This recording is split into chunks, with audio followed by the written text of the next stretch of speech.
Hola, hola, ¿cómo estás, Hernán? Pero qué gusto saludarte, ¿cómo te ha ido? Bien, bien, ¿cómo estás, Rojita? ¿Cómo te va? Bien, amigos, bienvenidos entonces a la sección del canal El Doctor Rojas y sus amigos. Hoy día tengo el agrado, el placer, el privilegio de presentar a un amigo mío, a un excelente profesional, al doctor Hernán Pizarro. A Hernán lo tengo que presentar en dos fases, ¿ah? Porque por una parte tengo que contarles de la parte profesional. Hernán en el fondo es médico egresado, igual ayúdame tú, de la Universidad de Valparaíso en su pregrado y en Exacto, su sí, especialidad de traumatología especializado en la sí, Universidad de Santiago, la USACH, ¿cierto? exacto. Además, Sí. él fue general de zona y yo les voy a contar que cuando yo lo conocí, hace aproximadamente 9 o 10 años, no recuerdo ya bien, no, parece que A fueron 9 años. Pepe, Cuando yo conocí a Hernán, tuvimos el privilegio, o no sé si el privilegio es la palabra más adecuada, pero nosotros supimos que justamente poco antes de que nosotros llegáramos a ser generales de zona, Hernán había ayudado y salvado al sobrino de otro colega, de Nicolás Concha, que justamente se había oh, ahogado por inmersión en una piscina y Hernán lo había rescatado. ¿Te acuerdas? sí, nunca se me va a olvidar eso. Oye, y yo contarles también que Hernán, antes de ser traumatólogo, era pero de los mejores rescatistas que teníamos en el hospital de Viña Blanca. Yo lo vi reanimar muchas veces. Además, Hernán se iba en las ambulancias hasta el hospital del Friki, porque nosotros trabajamos en Peña Blanca, que es Villa Alemana. Se iba hasta Viña del Mar con los pacientes reanimándolos. Y yo vi un montón de pacientes gravísimos ser prácticamente rescatados y resucitados por Hernán. ¿Te acuerdas tú también de eso, no? Hay Sí, pues, esa también es muy entretenida. Hay una historia que yo me acuerdo siempre. Hernán, además de ser un gran traumatólogo, es grande, pues, don Hernán, ¿cuánto mides tú? 1,91. Un 91. Y una vez un paciente, en agradecimiento, Hernán, yo me acuerdo que llegó un piso alto que era el único que te quedaba cómodo porque todas las otras sillas te quedaban como tú eras grande, no te podías sentar bien. Ah, Te sí, llegaron pues. un piso de regalo, ¿te acuerdas? Sí, ahí quedó en Peña Blanca. No sé si estará todavía. Yo la última vez que fui, que pasé a saludar, lo vi, ¿ah? Lo vi. Pero en el fondo siempre fuiste muy querido, siempre ayudaste a muchas personas. Y eso, hablando de las dos fases, o sea, Hernán como un excelente profesional y un excelente traumatólogo finalmente, que es lo que vamos a conversar hoy día, y además una excelente persona. Quizás yo no voy a revisar tantas cosas en el pasado de Hernán, pero yo sé que Hernán es una persona de mucho esfuerzo, mucho sacrificio, que logró llegar desde una vida de mucho esfuerzo familiar a ser un profesional, pero de primera línea. Así es, actualmente trabajando en Hospital de Frique, en la Clínica Los Carreras. ¿Dónde más? Recuérdame, Hernán. En el hospital de Quilpué y en el hospital clínico de Viña. Ya. Entonces, una trayectoria profesional, pero impecable. Y Hernán, ahora como después de presentarte y agradecer tu tiempo, porque Hernán, cuando yo dije necesito amigos para poder educar a personas, para poder enseñarles de temas de salud, Hernán fue de los primeros en decir yo me pongo con lo que yo sé, con mi tiempo, con mi conocimiento, entonces agradecerte desde ya, Hernán, y vamos entonces a lo que habíamos conversado, que íbamos a conversar hoy día, que es el tema de fracturas. Ya. Cuéntame, quizá antes de fracturas, de conversar del tema de fracturas, cuéntame, ¿qué te motivó a ti a convertirte en traumatólogo? Hartas cosas. Bueno, siempre quise ser médico y a medida que uno avanza en el camino, siempre que tiene como algo visto, algo como por esta área me gustaría. Yo al principio quería ser pediatra, algo totalmente distinto a lo que soy actualmente. Pero siempre mi segunda opción era como la parte de la traumatología, porque decía, me gusta el deporte, soy basquetbolista, veo hartas lesiones deportivas, ¿cachai? Y como que igual esa parte como que siempre me dije, sí, podría ser. La parte de la pediatría era como el cariño que yo le tenía por mis pediatras cuando chico. Entonces llegamos como a sexto de medicina cuando uno pasa a los internados ¿Ya? y ahí me pasé por trauma. Y fue como, se me abrieron los chakras, dije, oh, qué bacán. Mucha manualidad, yo siempre he trabajado mucho con las manos, arreglando muchas cosas, ¿cachai? Arreglando personal estéreo, circuito eléctrico, arreglando cosas en la casa, instalando cosas, entonces era muy manual. Y aparte, por esa casualidad me iba muy bien, la pasada me fue muy bien, ¿cachai? Saqué un 6,8 promedio, pasé por pediatría infantil y me fue muy bien también. Entonces dije, parece que tengo habilidades para la traumatología. Y Ahora, después cuando pasé por pediatría, aunque me gustó, me di cuenta que mi personalidad no era tan de pediatra. Los pediatras son muy trastorno obsesivo compulsivo, tenéis que ser muy milimétrico, que el detalle, la papa y la guagua. Y como que de verdad dije, yo no soy tan así. Y veía reflejado en los traumas que conocía.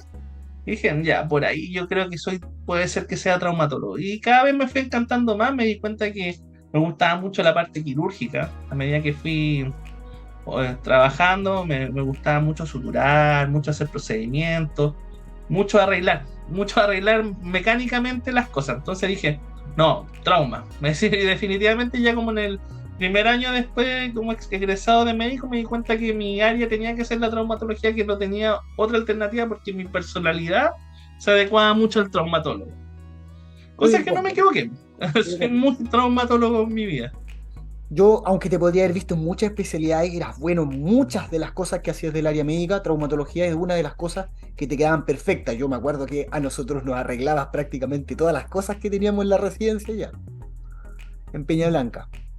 Así que bien. Sí. Hernán, vámonos entonces directo a lo que la gente le pudiese interesar. Cuéntame un poquito, ¿qué son las fracturas? La fractura es una pérdida de la continuidad del tejido óseo, ¿ya? El hueso es una de las partes del cuerpo más duras y en realidad para que haya una fractura, para que el hueso pierda su continuidad, tiene que haber un rasgo de energía muy alto, ¿ya? Ahora, también hay condiciones propias del hueso que favorecen que haya una fractura. Por ejemplo, los pacientes abuelitos que tienen poco calcio en los huesos, tienen más facilidad de la fractura. Actualmente también están los politraumatizados, tenemos un montón de pacientes venezolanos principalmente, colombianos que hacen delivery y se accidentan frecuentemente, tienen muy malas costumbres viales y claro, pues llegan fracturados, fracturas muy complejas. También hay lesiones del aparato locomotor importantes, ¿cachai? Gente que hace trabajos de fin de semana, que finalmente se terminan lesionando y llegan con fracturas expuestas. Los típicos maestros chasquilla que empiezan a ocupar herramientas y de repente se pasan a llevar la mano y fractura expuesta de mano con lesión tendinosa. Entonces ahí hay mucho accidentado. Y en realidad, claro, pues es complejo. El hueso, a pesar de ser fuerte, una vez que se fractura, es difícil recomponerlo. Existen, obviamente, fracturas que uno las puede manejar ortopédicamente, que no hay que hacerle nada, pero hay una gran mayoría de las fracturas que hay que operarlas, que hay que resolverlas quirúrgicamente. Tal cual. Vamos en ya. Voy a devolverme solamente por algunos pacientes para que quede claro. Cuando uno dice pérdida de continuidad, en el fondo es que se rompe el hueso. Ya en el fondo la fractura Claro, es la rotura del hueso y que como tú ya nos había adelantado, podía ser abierto o cerrada. ¿No menciona eso en detalle? ¿Que una abierta que una cerrada? claro. Cuando hay una fractura cerrada, el hueso está fracturado, pero no hay exposición de la piel. La piel se mantiene indemne, no hay daño en la musculatura de la fascia. El hueso no sale al exterior, sino que se mantiene en la extremidad. Pero cuando hay una pérdida de la continuidad del tejido que conecta directamente el hueso al exterior, es una fractura expuesta. Entonces, de ahí hay la clasificación clásica de Gustilo que la divide en tres tipos de fracturas. Una fractura menor de 1 centímetro, una fractura de entre 1 centímetro y 10 centímetros, mayor de 10 centímetros, y que generalmente son de alta energía. Entonces, claro, tienes distintos tipos de fracturas. De repente tiene una fractura en que se asoma levemente el hueso y después no se ve, pues, y deja una lesión en la piel. Que esas son las fracturas expuestas más simples. Y la otra es cuando ya ves el hueso expuesto, ves pérdida de musculatura, ves lesiones contaminadas, etcétera. Son bien abundantes, de hecho. ¿Y cuáles son más complejas? En el fondo, Las tipo 3. Las tipo 3, y de esas 3 se clasifican en 3 más, que son las que son solamente exposición del hueso sin comprometer ningún otro tipo de estructura. Las que son más profundas, que comprometen musculatura, fascia, y que están altamente contaminadas, y las tipo 3 que son las que finalmente pueden tener compromiso neurovascular, en que en muchas ocasiones por el tipo de lesión hay que amputarla, ¿ya? Tal Entonces cual. eso es lo que uno tiene que evaluar inicialmente: qué tipo de fractura expuesta hay, cuál es el grado de energía que está involucrado en el accidente, y finalmente si hay compromiso neurovascular o no. Perfecto. Yo voy a recapitular para que todos nos puedan entender. Entonces, las fracturas se dividen si es que hay una herida en la piel, en que está abierta la piel, uno dice que está expuesto el hueso, por lo tanto es más grave porque se puede infectar, y en cambio si no hay daño en la piel, solo el hueso, eso es una fractura cerrada y que eventualmente pudiese ser menos grave en relación al riesgo de infecciones. Y evidentemente, entre más expuesto, entre más pérdida haya de piel, de músculo, de tejido, de vasos sanguíneos, de nervios, más graves. Y por lo tanto, más necesitamos de ustedes, porque al final ustedes son los que permiten que una persona con un daño tan grande en el sistema locomotor vuelvan en el fondo a recuperarse. Entonces cuéntame, ¿cómo se tratan las fracturas? Mira, y generalmente tú puedes optar por un manejo ortopédico. ¿Qué quiere decir eso? En que no tienes que entrar a manipular el hueso para que se recomponga, sino que favoreces, eh, a través de métodos externos como bota ortopédica o el yeso, a que el hueso quede alineado de tal manera que la propia naturaleza humana, la propia biología, haga que ese hueso se pegue, ¿ya? Generalmente es lo que llamamos consolidación. Entonces uno, por ejemplo, fracturas de muñeca, fracturas de tobillo, lo que uno hace es colocar el yeso, alinear la fractura y esperar un par de semanas, entre 4 a 6 semanas, dependiendo de la fractura, a que esta pegue, ¿ya?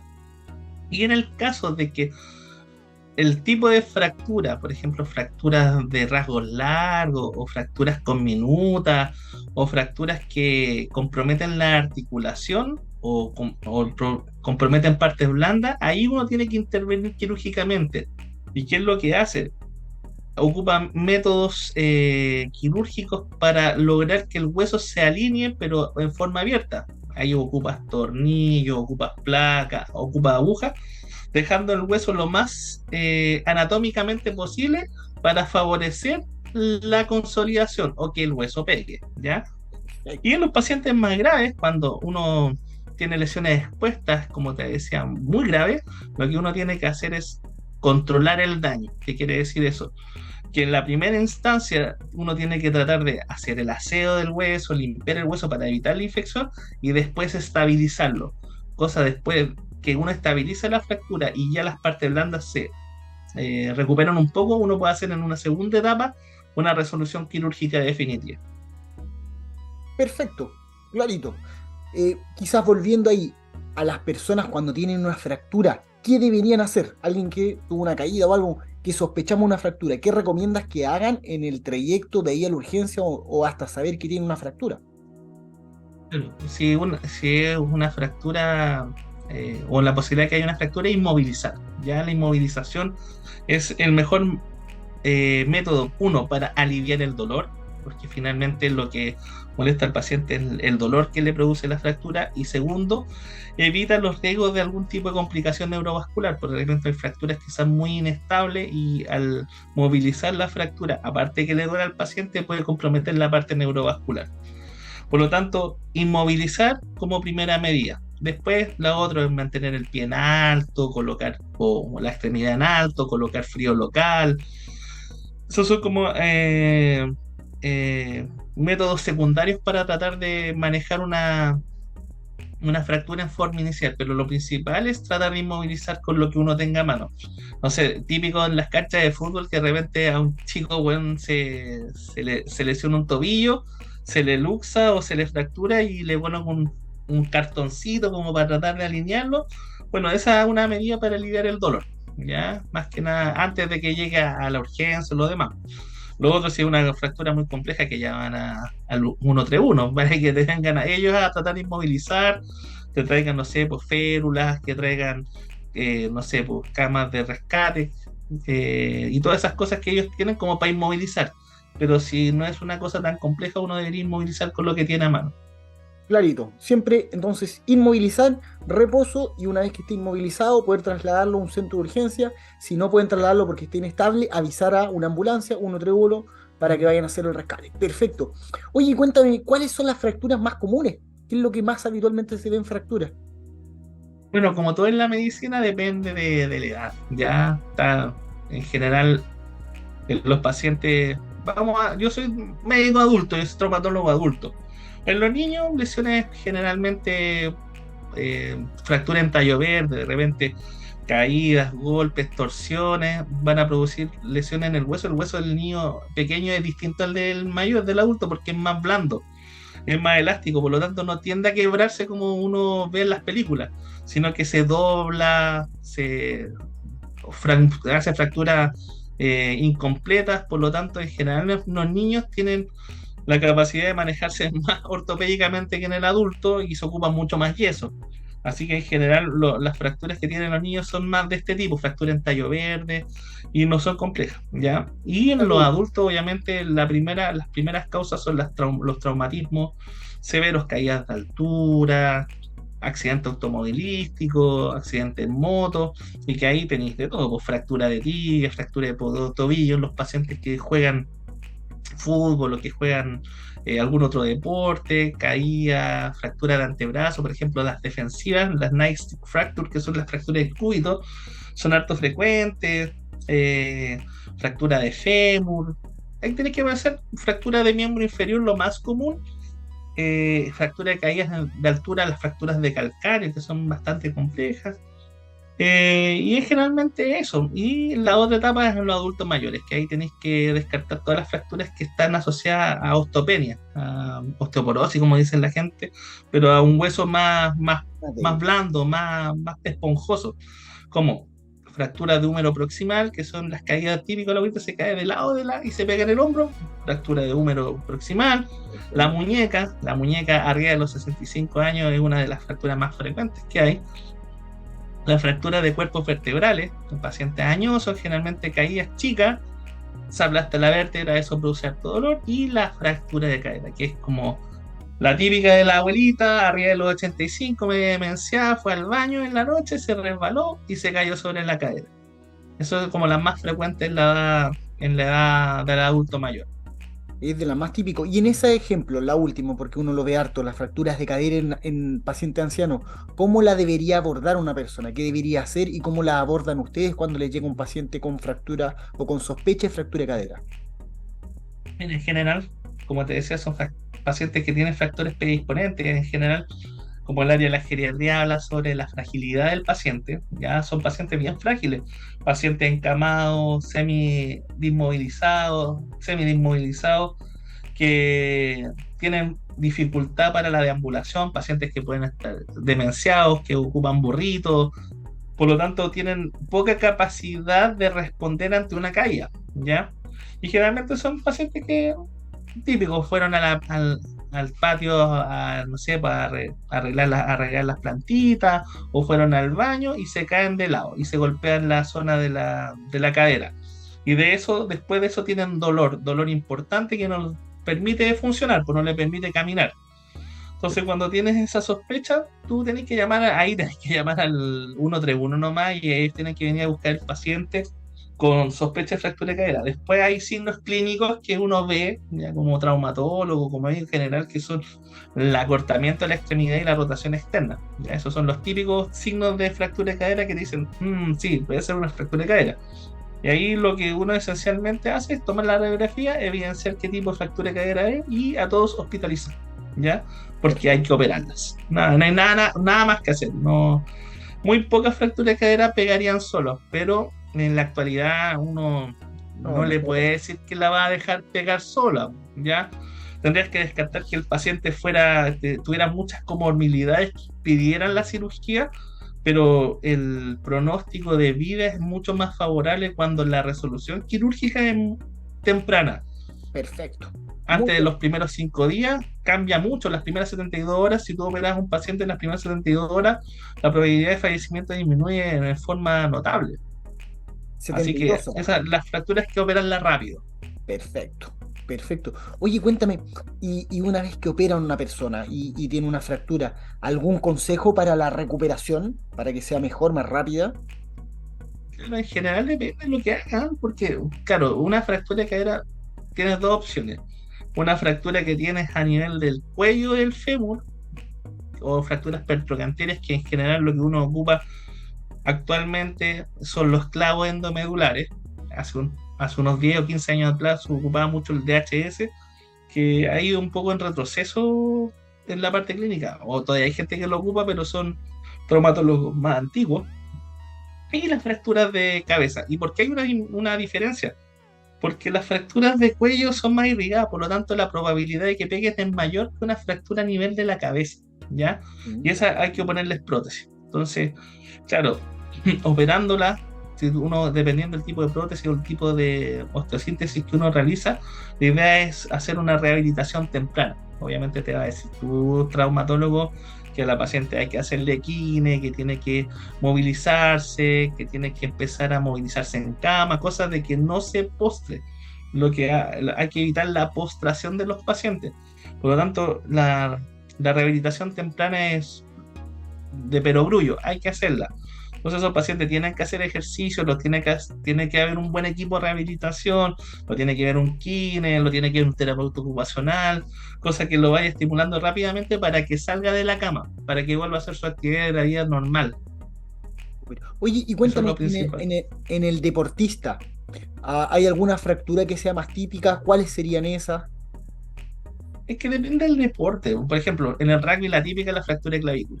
¿Cachai? Tiempo que se dan el scrum y se golpean. No sé, pues, generalmente los deportistas más que fracturas tienen lesiones ligamentarias, ¿ya? Es más que nada el aparato locomotor, fracturas en sí tienen que ser como accidentes específicos, por ejemplo en el futbolista las fracturas de tobillo, ¿ya?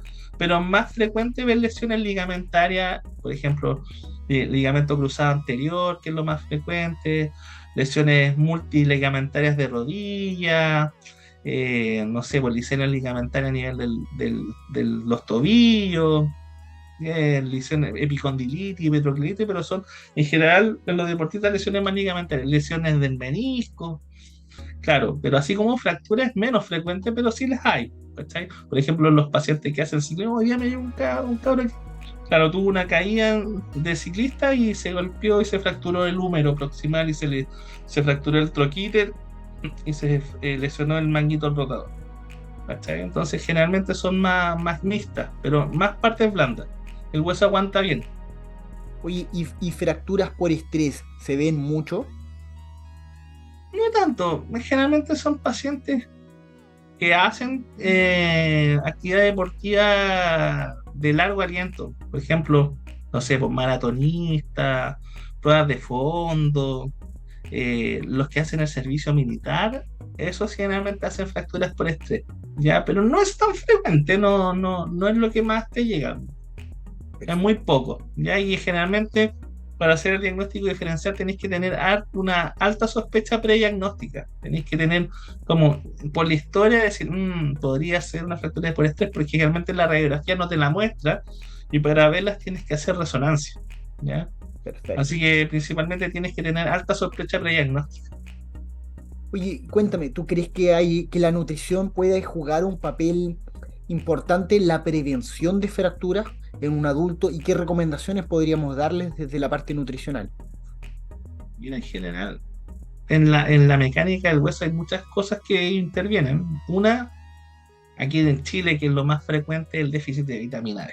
Ya, el déficit de vitamina D, por ser un país frío y con poco sol, o que la gente toma poco sol, es altamente frecuente que los niveles de vitamina D estén bajos y eso favorece que el metabolismo óseo del hueso sea malo, porque generalmente son huesos más osteoporóticos, ¿ya? Entonces generalmente hay que estar complementándose de forma recurrente con vitamina D, más que calcio, porque la absorción de calcio es hasta los 18, 20 años máximo.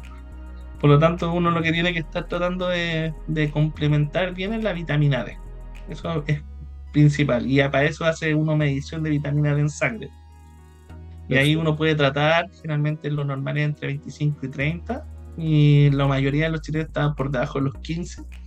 Así que algunos yo he visto 9 de vitamina D. Así que eso es lo principal. Tal cual, ahí yo retomo para sumar un poquito más de la vitamina D. Es una de las principales causas entonces de osteoporosis, osteopenia en adultos, raquitismo en niños y diversas enfermedades en bebés, mujeres embarazadas. Y en el fondo es alimento que se relaciona con consumo de lácteos. Chile también a veces está bajo el tema de los lácteos, pescados, em, en general jurel. Varios de los alimentos son altos en vitaminas, pero efectivamente uno en Chile, a la mayoría de los pacientes, uno termina suplementándolos, sobre todo pacientes adultos mayores, ¿ya? Y ahí hay varios suplementos que uno puede usar de vitamina Uh, D. Por lo tanto, Actualmente es uno de las cosas que más venden. Por ejemplo, 50.000 unidades y 100.000 unidades, ¿cachai?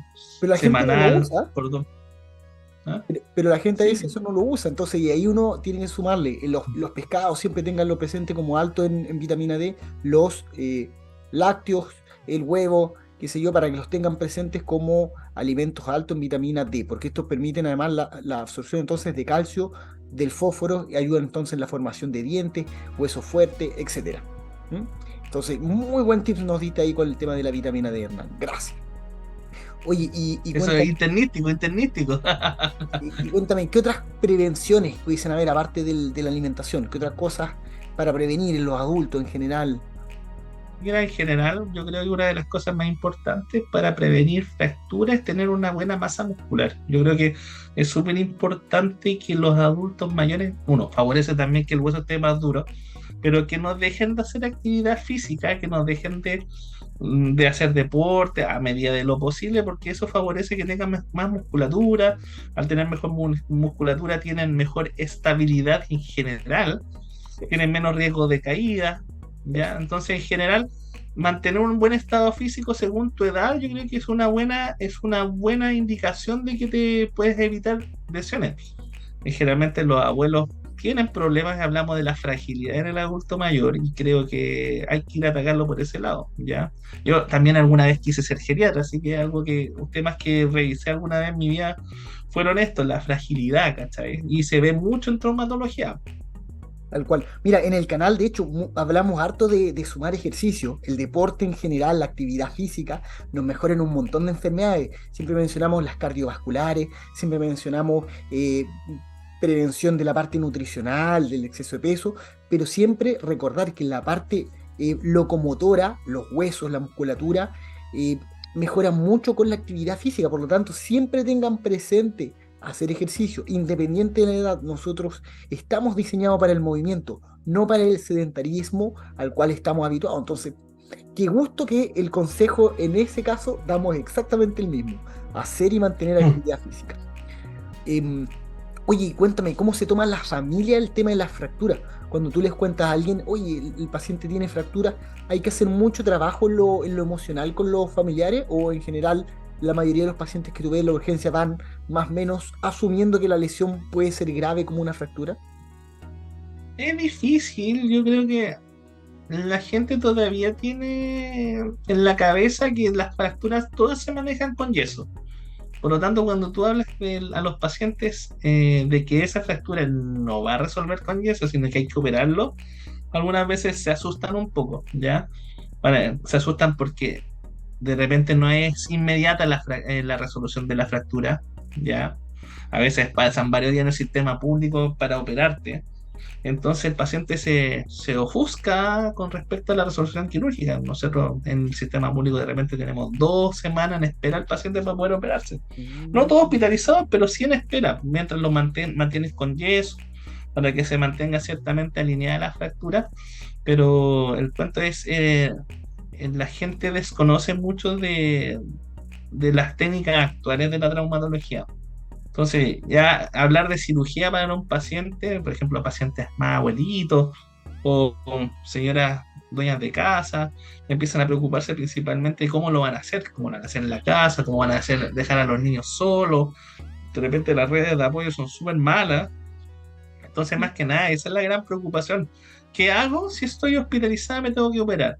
Y siempre te van a preguntar, ¿y cuándo voy a poder volver a hacer mis actividades normales? Entonces, lamentablemente, la traumatología lo que hace es generar las condiciones adecuadas para que el hueso pegue, pero sigue habiendo una parte importante que hace uno mismo. Por lo tanto, no van a pasar menos de 6 semanas en que ese hueso logre pegar. ¿Cachai? Entonces, todo ese tiempo hay que hacer kine, hay que hacer tratamiento, hay que esperar. ¿Cachai? Entonces la Perfecto. gente se preocupa mucho de eso. Más que la parte emocional, se preocupa de otra, de la parte funcional, de cómo seguir activo en la vida. Perfecto. Hernán, te agradezco, te agradecemos desde el canal todo tu tiempo, toda la orientación y la claridad que nos has dado para entender el tema de las fracturas. Así que de verdad te has pasado, como siempre, Hernán.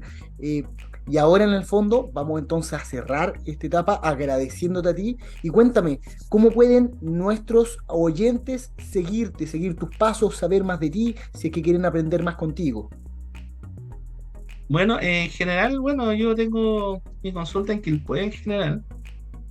Tengo una consulta chiquitita, no tengo una gran consulta ni nada por el estilo, porque generalmente soy un poco selectivo. No trabajo harto, sí, pero no, no quiero estar metido en la consulta, a mí me gusta operar. Así que generalmente mi consulta es chica, está en Quilpué, en un centro llamado Reintegra, pero generalmente yo, de repente, si hay urgencia, estoy en el hospital clínico, si opero, opero en la clínica de los Carreras, entonces hay hasta instancias, ¿cachai?